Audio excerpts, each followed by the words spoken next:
The public मंच के सभी प्यारे श्रोता बंधुओं को मेरा प्यार भरा नमस्कार। इस खबर में हम आपको बताएंगे कि आखिर बीजेपी का यह ब्रह्मास्त्र बसपा के वोट बैंक में कैसे सेंध लगाएगा। इस ब्रह्मास्त्र ने मायावती की होश को उड़ा दी है। अपनी प्रतिक्रिया भी खबर के आखिर में जरूर साझा कीजिएगा कि क्या बीजेपी का यह ब्रह्मास्त्र मायावती के होश को वाकई में उड़ा देगा। तो चलिए खबर शुरू कर लेते हैं। बीजेपी लोकसभा चुनाव 2024 के लिए चुनावी मैदान में उतरने के लिए हर दिन अपनी नई रणनीति तैयार कर रही है। इस बीच बीजेपी ने अनुसूचित जाति के वोट बैंक में सेंध लगाने के लिए एक नया प्लान तैयार किया है। बीजेपी के इस प्लान से बसपा सुप्रीमो मायावती के होश उड़ सकते हैं। बीजेपी अनुसूचित जाति में अपनी पैठ मजबूत करने के लिए पार्टी की स्थापना दिवस यानी 6 अप्रैल से बाबा साहब की जयंती 14 अप्रैल तक सामाजिक न्याय सप्ताह के रूप में मना रही है।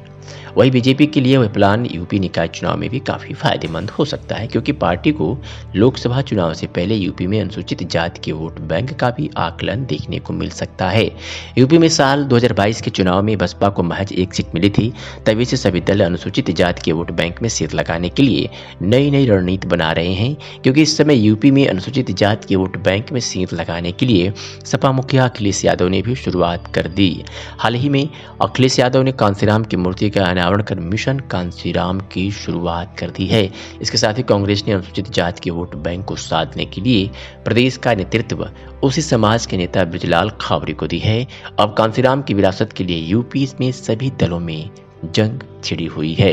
वही बीजेपी ने बताया कि पार्टी ने आज पार्टी के स्थापना दिवस के मौके पर बूथों पर पार्टी का ध्वज फहराकर सामाजिक न्याय सप्ताह का शुरुआत की है। इसके साथ ही यूपी बीजेपी अध्यक्ष भूपेंद्र चौधरी ने बीजेपी के स्थापना दिवस के मौके पर कहा है कि पार्टी कार्यकर्ता पूरा सप्ताह सामाजिक न्याय सप्ताह के रूप में मनाएंगे। भूपेंद्र चौधरी ने कहा कि बीजेपी आज सभी वर्गों के बीच पहुंच रही है और बीजेपी की योजनाओं में कोई भेदभाव नहीं है। तो क्या बृजलाल खाबरी को समाजवादी पार्टी द्वारा दी गई जिम्मेदारी वाकई में दलित वोट बैंक में सेंध लगा सकता है? वो कमेंट सेक्शन में जरूर बताइएगा।